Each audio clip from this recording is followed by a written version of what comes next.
ব্যক্তিত্ববান হতে চাইলে ৫ বিষয় মেনে চলুন। দামি পোশাক পরার চেয়ে পরিপাটি ও পরিচ্ছন্ন থাকা বেশি জরুরি।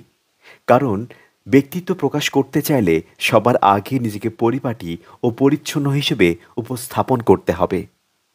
রেগে যাওয়ার মতো কোনো ঘটনা ঘটলে সঙ্গে সঙ্গেই তার প্রতিক্রিয়া দেখাবেন না। শান্ত থেকে কিভাবে পরিস্থিতি অনুকূলে নেওয়া যায় তার চেষ্টা করুন। মন খুলে প্রশংসা করুন, কৃপণতা করবেন না। প্রশংসা করুন সত্যিকার ভাবেই। এতে আপনার স্মার্টনেস ও উদার ব্যক্তিত্ব প্রকাশ পাবে।